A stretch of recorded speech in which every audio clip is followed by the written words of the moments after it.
before they cut me off, he said to me, under no circumstances should you or the kids come back to Iran. Even if you hear I'm dead, if you hear they've killed me, and anything you hear, do not come back, because if you do, you'll probably end up joining me here. And that was it was cut off. For that, he was punished and he was taken away for 2 weeks to an unknown location. He was blindfolded and taken away. Anoosheh Ashoori is one of up to 12 dual nationals being held in Iran. The retired engineer was arrested 3 years ago while he was visiting his mother and convicted of spying, which he denies. His family in London believe that he and the other prisoners are being held as hostages in a dispute over £400 million that the UK owes to Iran.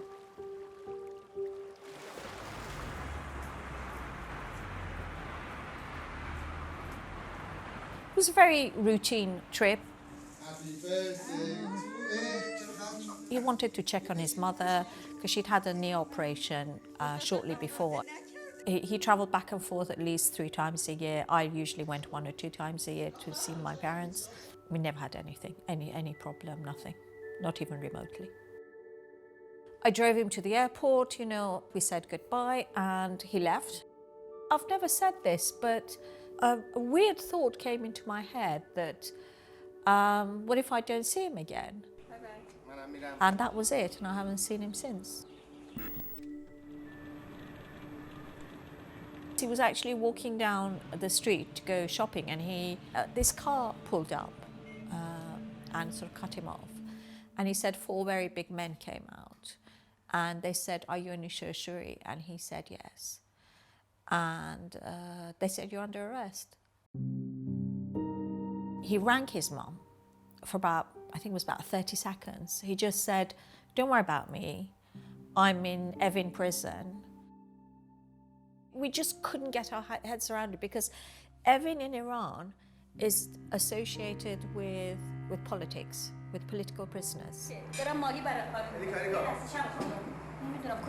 They charged my dad with 10 years of spying for Mossad, which I remember when I heard it, we are so politically illiterate that I had to ask my mom what Mossad was. When you're like in bed at night and you're thinking, I'm here comfortable in bed, while we have no idea where my dad is. Like, where is he sleeping? What's he eating? Are they torturing him?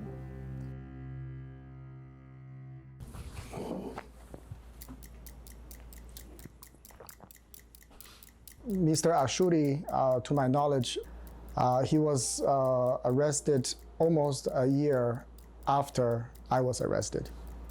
Mr. Ashoori was a source of a positive spirit and energy for many of us.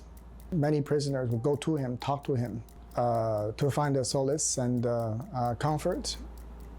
He talked about Elika's macaron.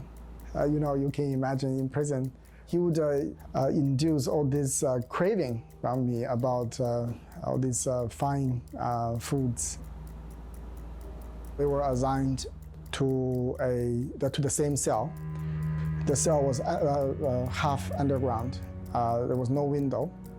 There were about 15 people in the cell. And that's how I met Mr. Ashoori. We all slept on the ground. It's extremely dirty. The cells were not really clean. Lights were on 24/7. It's a very difficult environment. Some days he was interrogated for up to 12 hours and then sent back to his cell. Sometimes he would just be ignored for 2-3 days.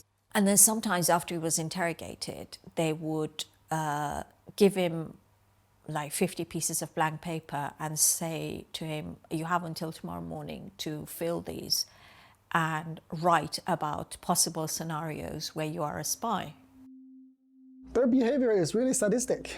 They enjoy torturing, especially psychologically. In 2 occasions where Iranian prisoners told me they were forced into confession when the interrogator told them, if you don't confess the way we want, we will arrest your wife. They would say, we know when your wife takes out the dog for a walk, we know when your daughter takes her dogs out for a walk, and we can easily sort of attack them. They kept sort of, it was like a campaign of intimidation, basically. He tried 2 or 3 times to actually take his own life. Greetings to you all. My name is Anoosheh Ashoori. I wrote this in Evin Prison on Friday, 13th of November, 2020. He said if I'm no longer around, then I won't pose a threat to them. Here in Evin, it is another universe. Looking around me, I see desperate individuals clinging to hope and daydreams despite the worst odds. We are not disconnected from your world, but in a parallel universe, we witness how in your world, young children grow up deprived of the love and comfort of their fathers or mothers. A once warm and close family gradually disintegrates into nothingness. All this happens in front of our eyes, out of reach, in the parallel universe, while we watch helplessly as we get older, weaker, and lonelier.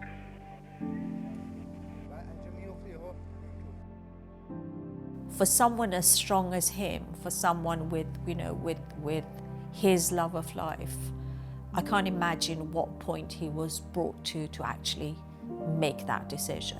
He's the most positive person that I know in my life. The minute that I found that out, I think that was when I went into a really dark place for like maybe 3 or 4 months.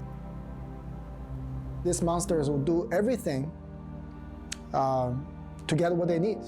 Impossible, in fact, to resist. And then that's what happened to every one of us, one way or another. They don't care about us. They abuse us simply because we're foreign, simply because we have a foreign passport. Unimaginable against innocent people. We were merely merchandise between Iran and the West. Were chips for gambling in a casino. On December 5th, the loudspeaker in the prison unexpectedly announced my release. They ring out this bell, so it's like this ding dong sound, okay? And when they do that, you know someone's being released, so everyone sort of perks up. Mr. Ashoori was talking to Sherry over the phone. So Sherry actually heard the loudspeaker reading my name, saying that I was released. And my husband was just going, oh my God, it's Shuai, you know, and the guy almost had a heart attack. He was so surprised. The whole prison, I could hear in the background, erupted in joy.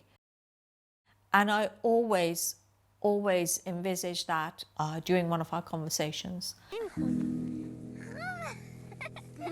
I know that when he comes back, even if he comes back tomorrow, it's never going to be the same. You know, the experiences that he's gone through, he's going to be an entirely different person for the rest of his life. And we're going to be a different family for the rest of our lives. My homecoming has been very, very difficult. Had I not had my supportive family, I don't know how I could manage it. And I can only imagine Mr. Ashoori has been there for longer. He is in advanced age, and not being able to see family and friends for this extended period of time, I could only imagine how difficult it would be for him, even if he goes home today. It's like stealing someone's life away. Beyond my sadness, I feel anger every day. I'm just constantly angry and powerless. I know that there's a person several thousand kilometers away relying on us to do this. And you know, it's someone who's always been there all our lives. He's given us everything in his life. He's given us his love, his energy, everything.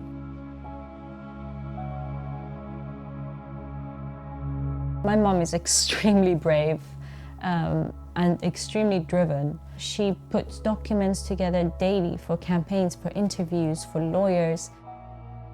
I know that the chances are very, very remote, but I always feel if I'm one day I'm talking to him and I will hear that background bell ring, and then his name would be announced. He actually told me one day he will host me and my family in London, and we'll have a good Iranian food, and we'll have the cakes and macarons and he can mix. And I've been hoping for that day to come. Every girl says their dad is the best, but my dad had no enemies in his life. It's so unjust that this has happened. The token of my love to him is this struggle, this fight, this campaign. The single most sort of prominent goal in our life is to get him out.